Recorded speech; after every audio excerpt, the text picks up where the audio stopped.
All right, let's begin. So for those that are just coming in now, my name is Julia. Today's topic is to market and sell on Pinterest. We are very excited because we have a lot of guest speakers with some great insight, and Pinterest is such a growing social media platform, and we're going to explain why it's so important to sell your products on Pinterest. Today we have Manish Chowdhury, the CEO and founder, and he's been on the forefront of e-commerce for the last 16 years, so he has a lot of insight on the social media and e-commerce aspect. We also have Ray Miller. He's the owner of My Wedding Reception Ideas, and a retailer like many of you today. He has a lot of great insight on how to actually sell your products on Pinterest and why you should be selling your products on Pinterest. So before we really begin, let's go over a few housekeeping rules. The questions for Q&A are in the Q&A section, and feel free to put any questions in that chat at any point during the webinar and not the chat section. At the end of the webinar, we're going to discuss all of your questions, and if we don't have time for your questions, we will send them through email. So without further ado, let me turn it over to Manish. Thank you, Julia. Very excited to be here. Looks like we have a great lineup of attendees. Really pleased to be talking on a topic that's gaining prominence. And Ray, who is actually a practitioner, a retailer like many of the audience members, is going to share some actionable tips and insights and tools. So I will highly encourage our attendees to stick around so they can get some great insights from a retailer just like them and who's doing great things with Pinterest. So I'll set the stage on Pinterest, why Pinterest matters. Pinterest actually came on the scene in 2010, so it hasn't really been that long. And Pinterest, really, what is Pinterest? Many of you might want to, it's really a social network that allows users to visually share and discover new interests by posting either images or posting videos either to your own board or other people's boards. The word posting is what is defined as pinning on Pinterest. So essentially what you have is a board which has a common theme and a collection of pins that either you have posted or other people have posted to your board. So it really becomes as a visual sharing platform. That's the key, and it is absolutely on fire. Pinterest has now over 100 million active users. Yeah, that's 100 million active users. And it is very popular for e-commerce. As we can see from some stats here, 96% of the users use Pinterest to gather product information. So you can see a very heavy use of Pinterest users related to e-commerce. And not only that, 93% of them use to plan purchase. And Pinterest has been growing so quickly, so fast, that it's actually now driving 7.17% of all social media referral traffic. So our webinar today is going to lean a little bit more towards retail because that's the audience we serve at GoECart, and Ray is going to share some great insights. And Pinterest introduced what we call Pinterest for Business in 2012. You know, prior to that, it wasn't open for business, for businesses to create a business account. Now, retailers and businesses can create an account, and people use Pinterest for planning, researching, and shopping. So it's really doing really well. Next slide, please. So Pinterest, as we explained earlier, there's a concept of pin or pinning, which is similar as posting. Pins are basically information or pictures along with other information. So there's a concept of what they call rich pins. Rich pins are pins with additional valuable information. And there are multiple kinds of rich pins on Pinterest. There are 6 types of rich pins, actually: app, movie, recipe, article, product, and place. So we'll focus primarily on the product pins. And product pin is basically the picture of the product along with real-time pricing information, availability, which is the stock information, and where to buy. And data suggests that pins that have price tags associated with them get liked about 36% more than pins that are not. So Pinterest fetches the information like pricing, availability, which merchants are associated with that pin in real time. So you don't have to manage this on an ongoing basis. So once you create a rich pin and you update information on your website, it will automatically update Pinterest as well. So it's very popular among retailers. Next slide, please. So we talked a little bit earlier about the growing prominence of Pinterest. Pinterest is actually doing exceedingly well. So we have this very interesting graph here. It is some data from 2015, not too old. And what you see here is on the x-axis is January through September 2015. And the one metric that I'd like to point you all to is the clicks, which is the blue line up at the top. Just from January to September, which is really only 9 months, basically the clicks on Pinterest boards have risen 7 times, 6.5 times. I mean, that's mind-boggling. And there's a lot of other great information like rich repinning, impressions, click-through rate. I know there's a lot of data here, and you're probably scrambling to collect all this, but don't worry. We're going to send out a recording of this webinar to all the attendees afterwards, so you can watch it at leisure.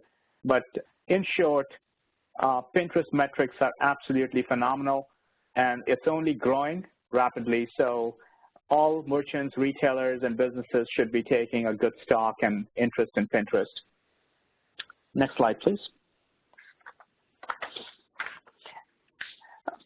And I know Ray is going to cover a lot of actionable insights, and I'm simply trying to set the stage.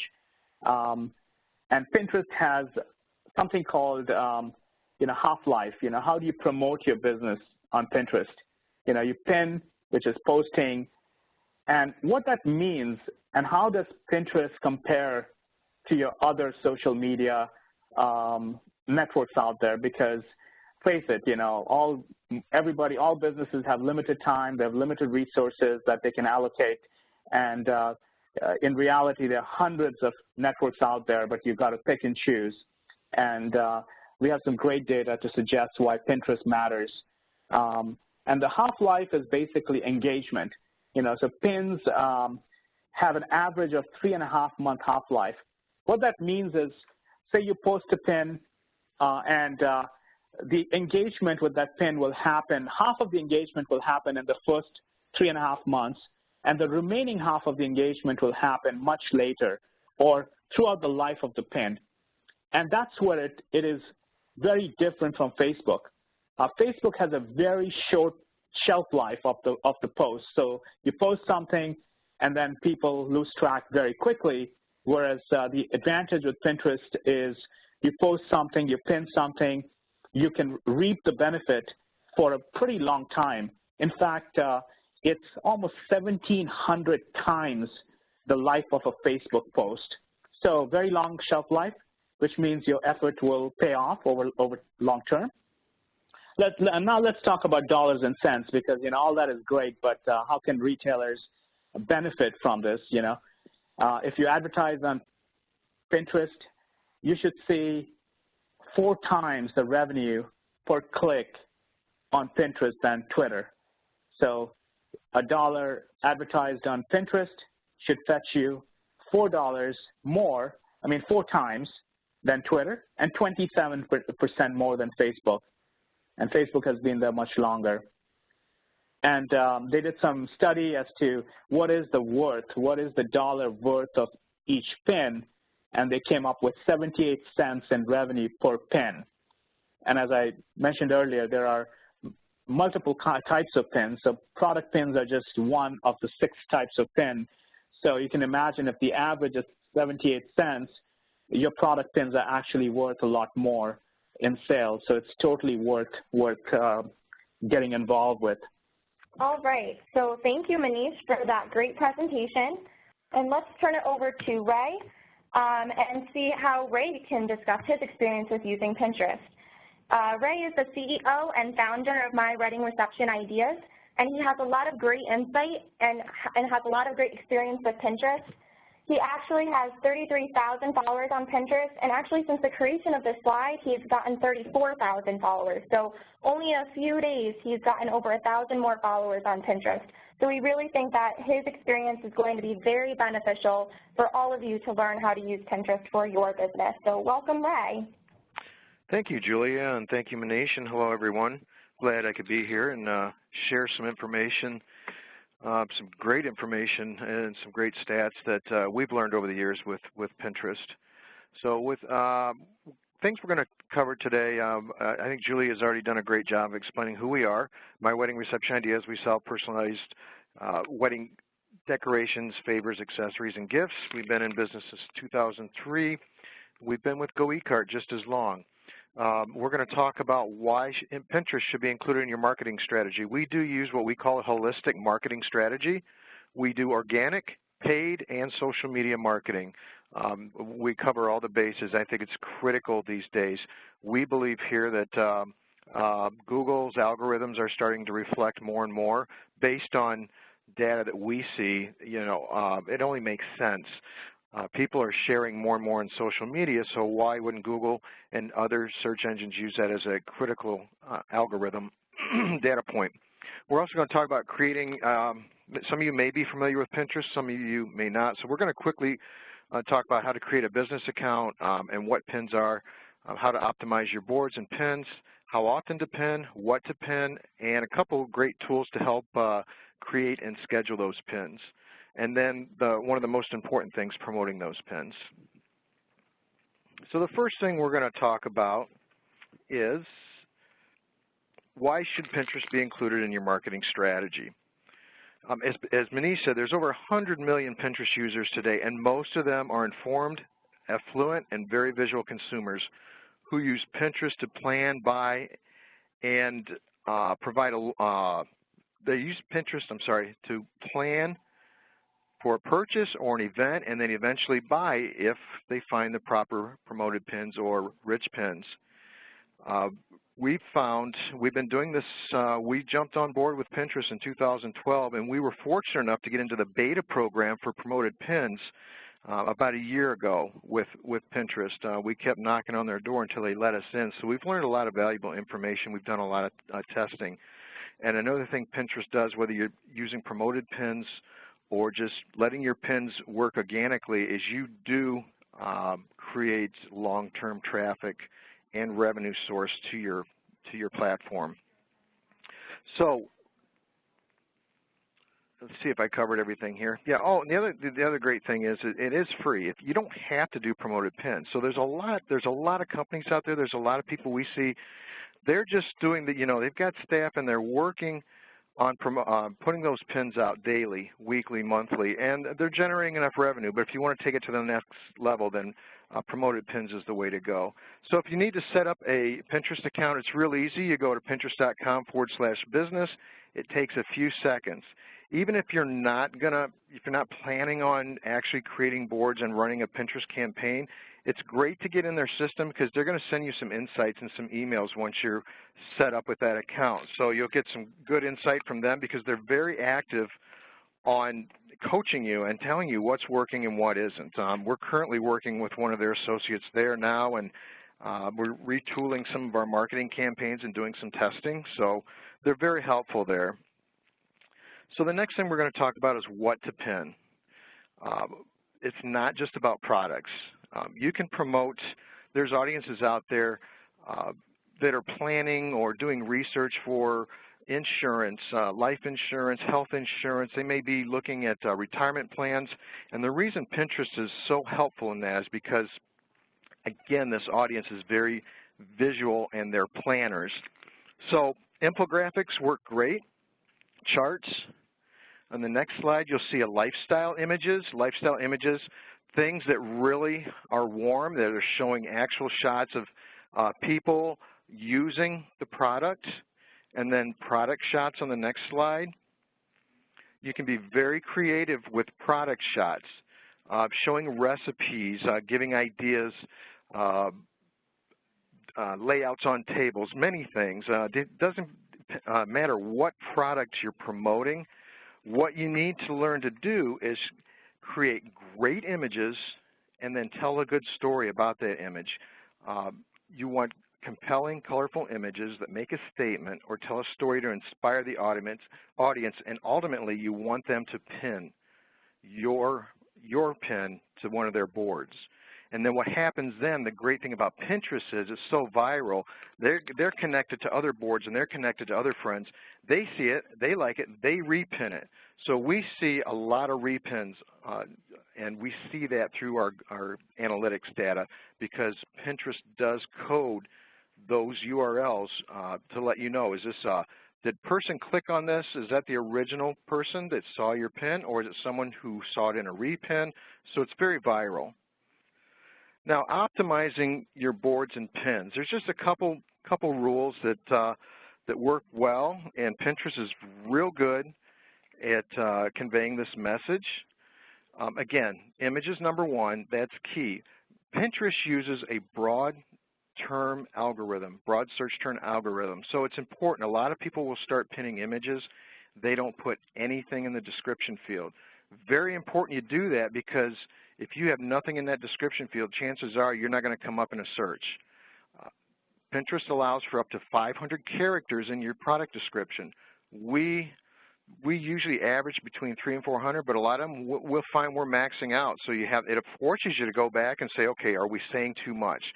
In that description, again, you want to tell the viewer two things: what the product is and how it can help them. If you're doing those two things and you're using the right keywords, they're going to repin these. This particular pin here, I don't see it on the screenshot, but this particular pin, I think we have over 100,000 pins now, and it's been out for maybe 4 months, so it's doing very well. Another thing that's good practice for pinning images is text overlays on images. Pinterest recommends no more than a 20% text overlay.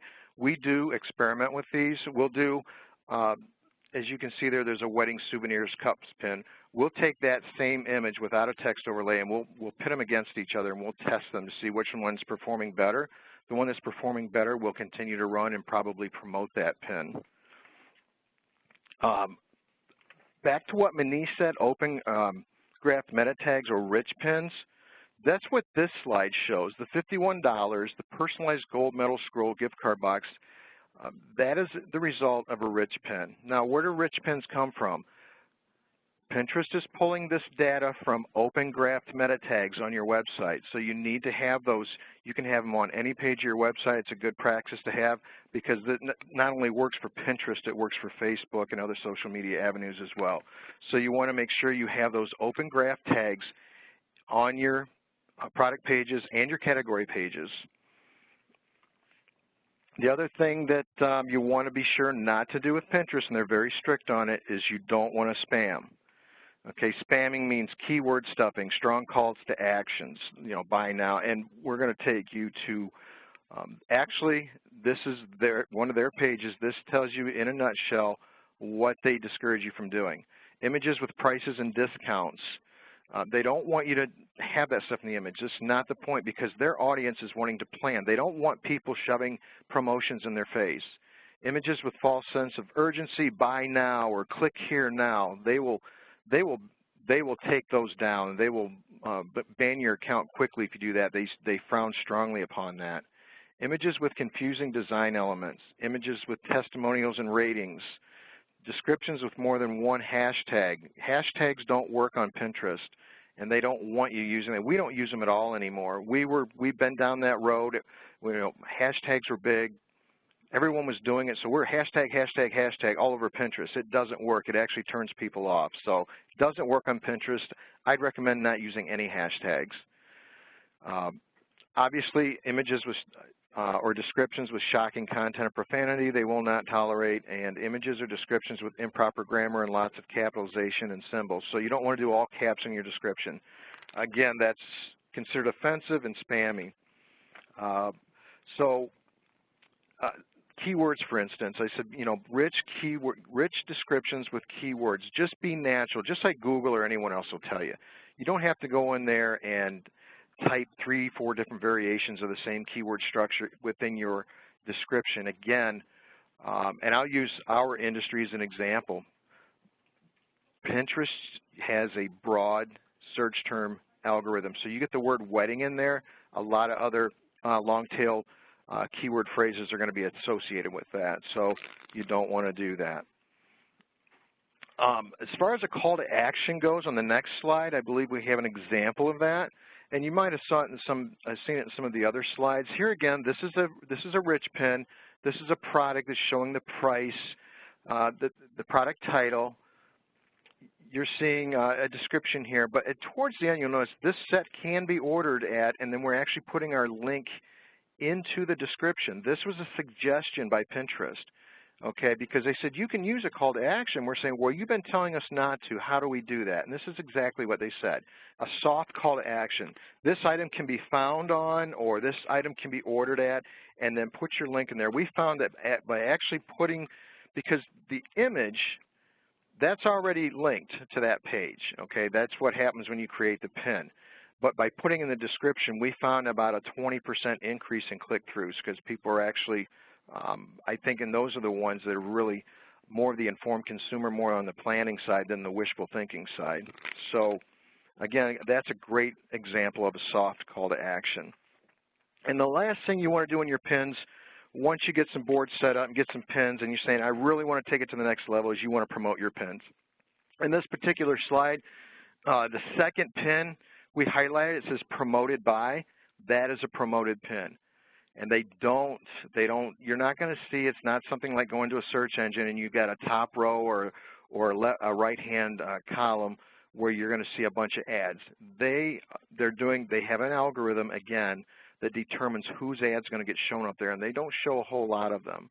But they look closely at your click-through rate, and if you've got a high click-through rate, which means naturally, virally, that image is doing well and people are liking it, it's just like a rating score that, say, Google AdWords would use, an ad score. Okay, they're going to take your click-through rate and your bid amount, and they're going to, whoever's performing the best, they're going to get put to the top of this.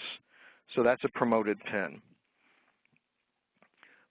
We're going to talk about promoted pins here in just a second, but some more data on how often to pin. That's all a question we've had. This question many people have. You should be pinning 5 to 30 times per day, depending on the size of your, how many boards you have, how many pins you have. But these are, there's some experts out there, and we're going to talk about a couple of them that have a lot of data on this, and they're saying the most effective campaigns are doing a minimum of 5 pins per day, and they're saying they don't see much benefit to do anything over 30 pins per day, and that's 7 days a week. Now, you're thinking 30 pins a day, okay, we don't have the time for that. We don't have the staff for that. How do you do that? Well, we found some tools that we use, and I want to share those with you. There's 2 tools out there that are actually Pinterest approved. They're Pinterest approved partners. So everything they're doing, they're actually working with Pinterest. So it's all legit and it works well. The first one is called Buffer. Buffer is a scheduling tool, social media scheduling tool. And the other one is, on the next slide, you'll see, is called Tailwind app. That's the one we use, and that's got some more data on it because we actually use that one. We researched them both. This one, there's some nuances there depending on your business model, which one's right for you. This one is right for us. Now, what both of these services do is they allow you to pin multiple pins in a day and then schedule them. Because another thing, people say, okay, I need to pin, or I think I want to pin 5 pins a day. So what do? They'll take it 45 minutes, an hour out of their day. They'll go out and they'll find pins. They'll add a description. They might take something off their website, but they're going to pin them all at the same time just to get it done. Oh, I got my 5 pins out there.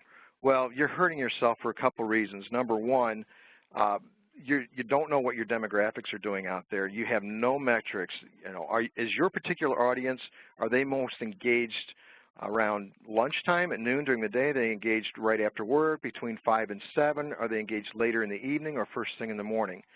So when you're pushing them all out there at once, you're hurting yourself in that aspect. The other aspect is it looks spammy, because all of a sudden you've got all these images coming up, and you're doing each one of those images a disservice because you published them all at the same time, and they're going to go to your followers' feeds, and maybe one of them is going to get looked at out of the 5. So with a tool like Buffer or Tailwind app, you can actually schedule these, and we're scheduling stuff 90 days out. Okay, we can go in here and schedule. Right now, I think we have 140-some pins scheduled. You know, we can schedule about a week at a time. It's whatever you decide on doing. We're currently doing about 10 pins per day. This tool, very helpful. Helps you schedule your pins. Not only does it help you schedule your pins, it helps you optimize your boards and your pages. It tells you where you're lacking in pins. It tells you where you've missed a description on your board. Again, descriptions and titles are very important. So Tailwind app's what we use, but I would take a look at either of these, and this is going to save you a ton of time. Julie had commented on the fact that we have 33, I think we're up to maybe 34,000 some pins. We're averaging a day since we started using Tailwind app and actually being proactive. We used to pin, you know, once or twice a day. We got in here when we started aggressively pinning. We're averaging over 100 new followers per day since we started doing this. It's phenomenal. Now, promoting pins. You're using Tailwind app or Buffer, whatever you want to do. You're doing it internally, and you're getting some boards built, and you're getting some followers. Now you want to start promoting pins. The nice thing about promoted pins is it's not just going to your followers' feed. You're going into a bidding system. Okay, it's a pay-per-action bidding model, and there's 2 ways you can do it. There are engagement campaigns, and there's traffic campaigns. Engagement is basically if someone pins, repins, clicks on one of your pins to expand, you're getting charged for that. It's considered engagement. Every time they do something with your pin, it's pennies per click or pennies per action, but it adds up real quick. The second way is traffic campaigns. You're only paying for clicks through to your website. You're not paying for a pin. You're not paying for a repin. You're only paying if someone clicks through to your site, and that's the model we use. When you set up a promoted pin, you're doing 2 things. You're promoting by interest and you're promoting by keywords. So they give you a lot of options here. You can control your budget on the campaign level and on the actual product level.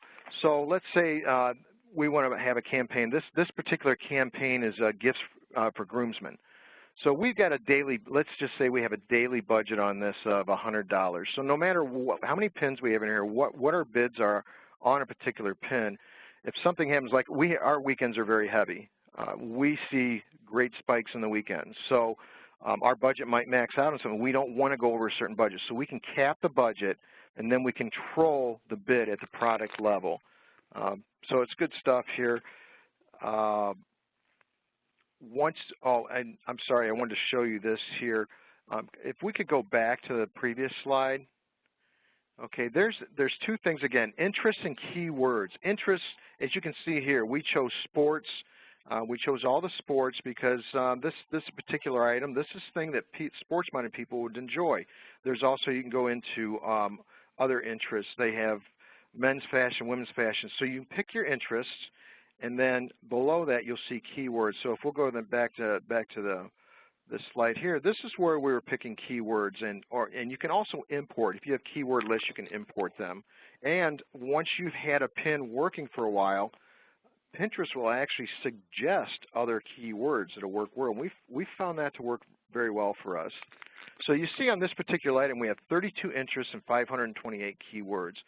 You can also choose your demographics, your locations, languages, even devices. One of the things that we're going to start trying, per the advice of Pinterest, is we're going to start separating out our campaigns. So like this particular item, we're going to have a campaign running for desktop, and we're going to have a separate campaign, duplicate campaign that's running to mobile users. So now we can gauge What's giving us the better return on ad spend? Is it the desktop or is it the mobile? We know 80% of the traffic in Pinterest is mobile, but not necessarily going to drive the most revenue. And then the next shot, this is where, again, you can choose those things and you can actually set your bids.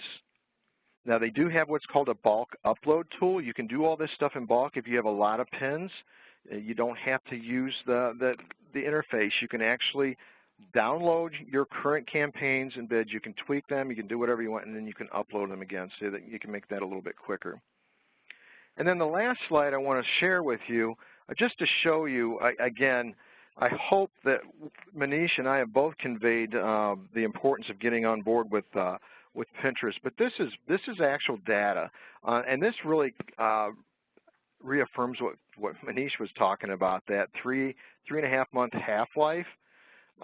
This is one of the charts that a CPA chart that Pinterest shared with us. This is our count. Okay, as you can see, we're in the wedding industry, so we know that our audience becomes very engaged in research and planning right after the holidays, beginning of the year. So as you can see, we spent a lot of money right out of the gate in January. So if you're looking at conversion, 139.39 was the maximum CPA. But now you can see what's happening. And the reason I wanted to share this with you is through our beta program with Pinterest, we've seen this same chart over and over and over again. And actually, we get quite a few praises from Pinterest because we do manage to get our CPA so low. But and I'll give you a little tip on how we do that.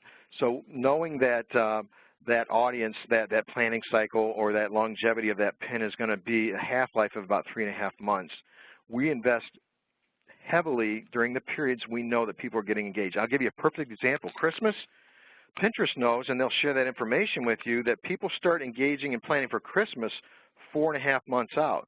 So in August is when you would start wanting to spend money on getting your products in front of your audience. So we start out aggressively, and then we ran aggressively for 3 months. Then we pulled back significantly on our bids and our daily and monthly ad spend. Now you can see what's happening on our CPA, and this is just a 2-month period. We haven't even hit the 3.5 months yet. We've gone all the way from a 139.39 CPA down to, I believe that's 36 or 38.92 there. And I can tell you this past month we've gone even lower. It's just working much lower. This thing just, I call it riding the wave, because that's what this looks like. You look at your conversions versus your CPA, and it looks like you're just surfing out there and you're riding a wave. And that's what we talk about here internally. It says we're spending a lot of money the first 3 months, 3-4 months of the year, and then we're going to ride that wave throughout the peak wedding season this summer. We're down on our main campaigns to a CPA of under $6 right now. So it's just phenomenal how this works. And that's the last slide I wanted to share with you. I'll be happy to answer any questions anyone has. All right. So thank you so much, Ray. We had a lot of great info and we learned a lot. With the time remaining, we are going to jump right into Q&A. And if you still have questions, it's not too late. Please feel free to put them in the Q&A section so that we can get to as many questions as we can in the time allowed.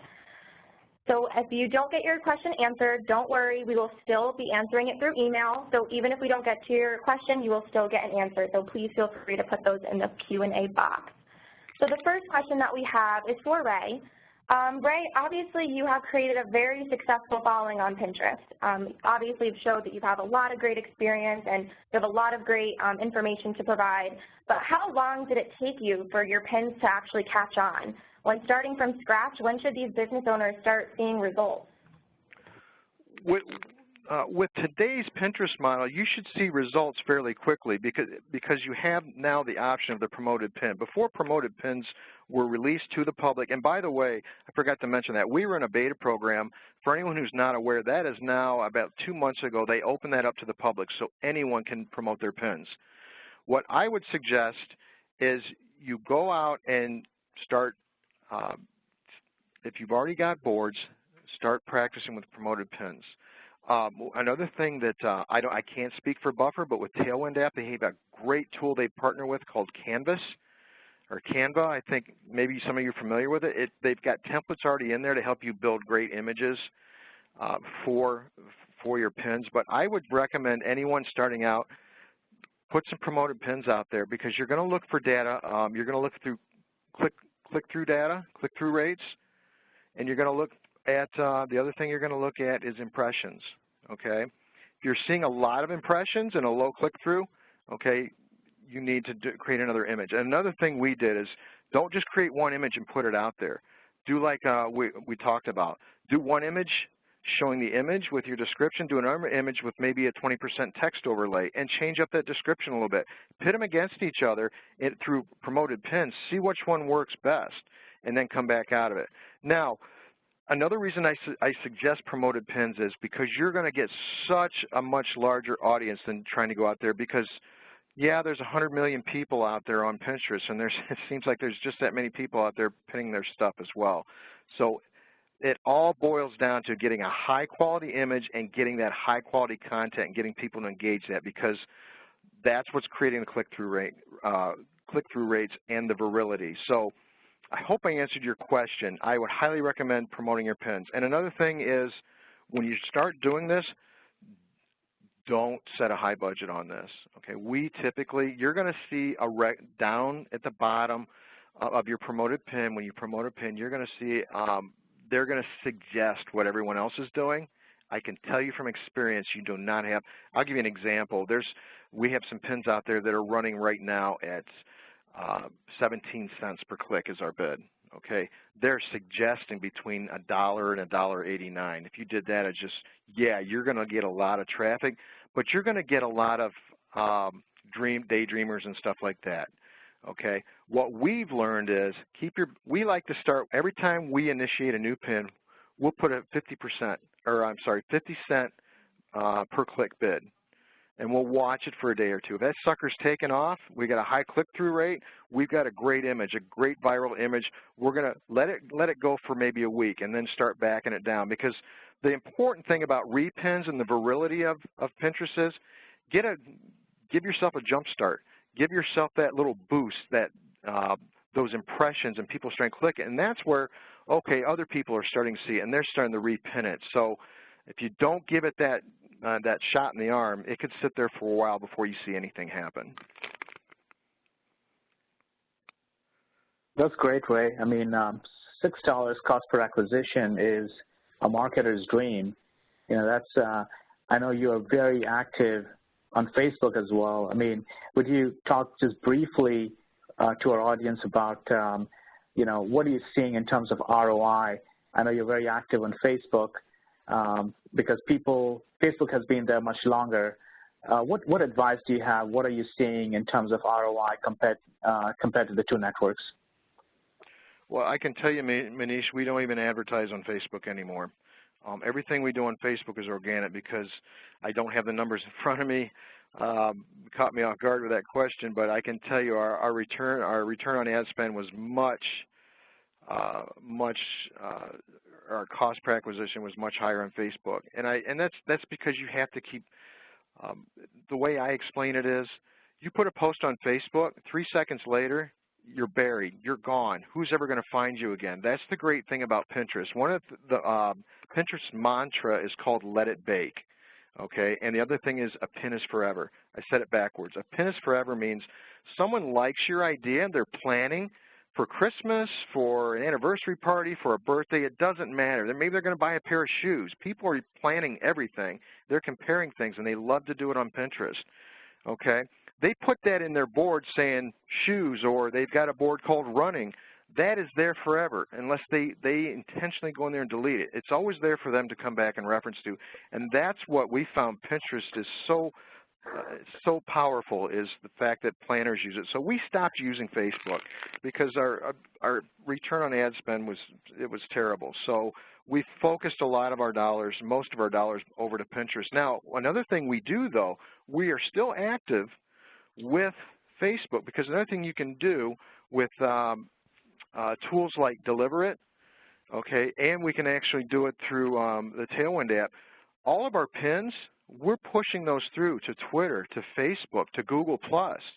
So you're actually running 3 or 4 or 5 social media campaigns through one campaign, and it's been very effective for us because our audiences these days are very visual. They've come to expect to see images. So we're not spending the ad spend on Facebook anymore, but we're pushing those images out there, and we're getting a lot more attention than we ever did trying to pay for that.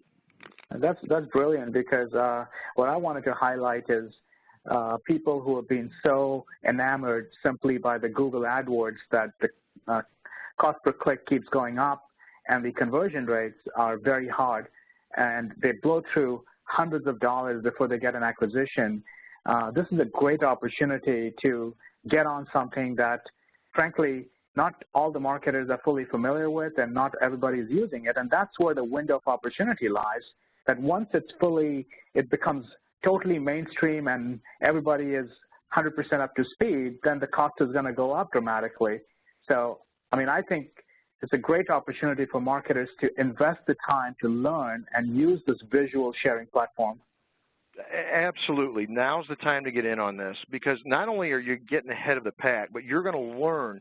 We've learned so much in the last 4 years, and we've been there since 2012, but when we got on board with the beta programs, when we really became aggressive, we learned so much about what types of images to take. Another thing that's important is image dimensions. Okay, square images are okay. You do not want a landscape image. You want a elongated, you want a vertical style image. Works best on your mobile phones. So by getting in now, you're going to learn these little tricks of the trade. And the other tip is again, what Pinterest says is let it bake. I get feedback from Pinterest. They'll get people, brand new people in their marketing, okay, and they're getting all excited about Pinterest. They're spending money, and then a month later, like, well, this isn't really paying off, you know, and they abandon it. It's because it's called let it bake. Just like I said, we spent a lot of money the first 3 months of the year because we know our audience is going to start buying the next 4 to 5 months. And the only reason I can tell you it works is because we've done it, okay, for the last year and a half, but we did it. This year we're being much more aggressive because we tried the system over and over again. We tested it and we saw the same results. So we said, you know, now it's only a matter of numbers, okay?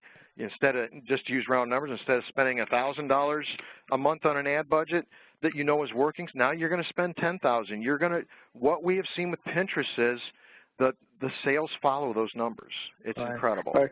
And I think one nifty feature of Pinterest that would be interesting to our audience is, and particularly in the context of product pins, is users who are planning can actually sign up for price alerts. So just like if you're familiar with Kayak or airline websites, that will notify you when the price of the flight goes down, Pinterest has a very similar feature where, you know, pricing is changing all the time, and customers that have expressed interest, the users, when the price goes down, it'll alert the user who will come back and make that purchase. So something to be aware of that can also drive some traffic and sales.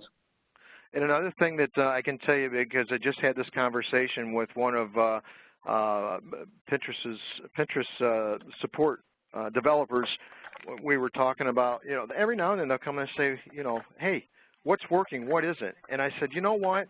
Yeah, a pin lasts forever, but that's just the problem, okay? Let's retarget those pins. Let's say someone pinned something 2 years ago. They might still want that. They forgot about it. Let's find a way to retarget, and they're actually working on that now. They're thinking it's going to roll out early Q4 of this year, but you're going to actually be able to retarget those pins. And I can't tell you how excited I am about that. All right, so let's get on to some more questions from our audience. So this one's for Ray. What is the benefit of pinning external content as opposed to your own content with your business? What are the best practices when it comes to having other people's content on your company page? Okay, Pinterest encourages that you share the wealth. They don't want to. They frown upon just self-promoting, and they will. I've seen cases where they will warn people that are self-promoting, and I don't know if it has anything to do with search results or anything, but I can tell you, I'll give you an example. Like I was talking about keywords, spamming, okay? you can do it. You can put 30 keywords in your text description and not make coherent sentences. They'll allow you to pin that, but the minute you try to promote it, it's going to be declined. They won't let you do it. So we found that another thing in Pinterest, you know, we're like any other business. We want to self-promote. That's what we're here for. We want to make money. But we found when we started focusing on the audience and giving them what they want instead of what we think they want, instead, here's our products, mine, pick mine, pick mine, pick mine. When you started sharing that wealth and we actually started researching and thinking about what do our brides really want to see, what are the trends, what you're doing is you're engaging more people on your boards. If they're seeing all the same products, you're not going to get that many followers. But when you start giving them a nice, well-balanced diet of suggestions and informational pins, your followers are going to start to increase rapidly. And there's no threat in it. There really isn't. We got over that a long time ago. We pin competitors' products and their suggestions from their websites because it's helpful to our audience, and that's what matters. If you're helpful to them, they're going to say, hey, these are great ideas. I'm going to start following this board. Now, every time you pin, you're getting stuff into their feed. Now, as far as ratios, I'm going to say right now we're doing about a 2-to-1 ratio. For every 2 of somebody else's pins, we're doing 1 of our own, and it seems to be working well for us. There are some people that do a 50-50 ratio. There are some people out there that's going to do all their own pins, and I can tell you personally, I see those boards every day, and even if it's something personal for me, when I see that it's all about them, I'm not going to follow them. I want to see suggestions. I don't want to be wrapped in a box and say, no, this is all you're going to see if you follow me. Okay, we are coming down to the last 5 minutes of the presentation, so if you still have questions, please put them in the Q&A. So we're going to ask 2 more questions. The first one is going to be for Manish. So Manish, our audience wants a little bit clarification between a promoted pin and a rich pin. So just for clarification, rich pins are not paid, and how does that really work? So how does that process really work? Well, I'll cover the rich pins. Basically, rich pins, as we covered earlier, and Ray talked a little bit about it, is basically metadata or the open graph tags on your category page or the product page that are appropriately coded that communicates with Pinterest in real time. So they have a bunch of different tags for product name, description, availability, pricing, and as long as your pages are coded properly and the data is appropriately placed, Pinterest will pull that information in real time, and that's what makes a pin, a rich pin, or a product pin. Promoted pins is more of an advertising model. As Ray mentioned, there's 2 forms of advertising on Pinterest. One is the engagement model. The other is the traffic model. Engagement is based on you pay per action. You're paying for, you know, whether somebody's to repin or share or whatever the engagement action is. And the traffic is basically you're paying more like the Google AdWords style pay-per-click, where you're basically paying for traffic for every visit to your website back from Pinterest. So one is an advertising, lets you get ahead, and even with Pinterest is very similar to Google, that it's not just you can bid your way to the top. You know, there is the click-through rate, which is what Ray was alluding to earlier, that if you have meaningful content to share that people love and like, they're likely to engage and they're going to click through, which will be taken into account in order to determine your bid. So Pinterest and most social networks is all about design with the audience in mind, and advertisers should adapt themselves to the audience. Okay, so we have time for 1 more question.